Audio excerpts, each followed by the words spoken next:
오늘은 자궁살에 대한 이야기를 해보려고 합니다. 여러분은 자궁살이라는 말을 들어보신 적이 있으십니까? 특히 여성분들이 점집을 방문하면 한 번쯤은 들어봤을 수도 있는 이야기입니다. 신기한 것은 자궁살은 남자에게는 없고 여자에게만 있다고 한다는 점입니다. 그렇다면 자궁살은 무엇일까요? 어떤 여성에게 생기는 것일까요? 그리고 정말 결혼, 사업, 취업, 남자 관계에 영향을 미치는 것일까요? 제가 오늘 이 이야기를 하는 이유는 점사 피해 사례 제보를 받다 보면 유독 자궁살과 관련된 이야기가 많이 나오기 때문입니다. 어떤 여성은 자궁살을 풀어야 취업할 수 있다며 수백만 원을 요구받았고, 어떤 여성은 자궁살 때문에 결혼하면 남편이 망한다고 들었습니다. 심지어 자궁살을 이유로 부적절한 요구를 받았다는 제보도 있었습니다. 그래서 저는 궁금해졌습니다.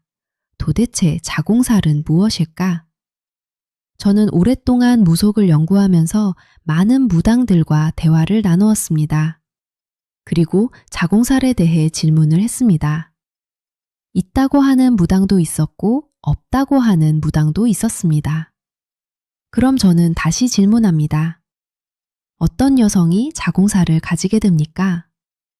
그러면 자궁살이 있다고 하는 무속인들은 대부분 사주에 있다고 말합니다. 그런데 제가 그 다음 질문을 하면 답이 명쾌하지 않습니다. 어떤 사주에 자궁살이 생깁니까? 여기서부터 설명이 달라지기 시작합니다. 어떤 무당은 이런 경우라고 하고 어떤 무당은 저런 경우라고 하고 심지어 서로 전혀 다른 이야기를 하는 경우도 있었습니다. 그래서 저는 역학자들에게도 물어봤습니다. 그런데 상당수 역학자들은 사주 명리학에 자궁살이라는 개념이 없다고 이야기했습니다. 여기서 저는 더 큰 의문이 생겼습니다. 만약 자궁살이 존재한다면 최소한 기준은 있어야 하지 않을까요? 예를 들어 역마살을 보겠습니다. 역마살이 맞느냐 틀리느냐는 별개의 문제입니다. 하지만 적어도 역마살은 계산하는 기준이 존재합니다. 신자지는 인목이 역마가 되고 인호술은 신금이 역마가 되고 사유축은 해수가 역마가 되고 해묘미는 사화가 역마가 된다는 기준이 있습니다. 도화살도 그렇고 화개살도 그렇고 백호살도 그렇습니다. 적어도 왜 그런 결과가 나왔는지 설명할 수 있습니다. 그런데 자궁살은 어떻습니까? 어떤 띠에 생기는지, 어떤 월에 태어나야 하는지, 어떤 사주 구조에서 발생하는지, 어떤 문헌에 근거하는지 명확하게 설명하는 사람을 저는 아직 만나지 못했습니다. 그래서 저는 자궁살이 있다, 없다를 말하려는 것이 아닙니다.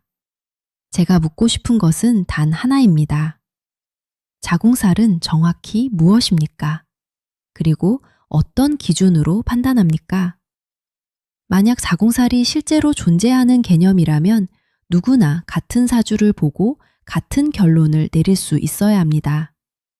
하지만 지금까지 제가 조사한 바로는 그런 공통된 기준을 찾기 어려웠습니다. 그래서 앞으로 저는 자궁살과 관련된 실제 피해 사례와 다양한 의견들을 계속 소개해 드리려고 합니다. 여러분은 자궁살에 대해 들어보신 적이 있으십니까? 혹시 자궁살 때문에 걱정을 하거나 비용을 지불한 경험이 있으십니까? 댓글로 여러분의 경험을 남겨주시기 바랍니다. 시청해 주셔서 감사합니다.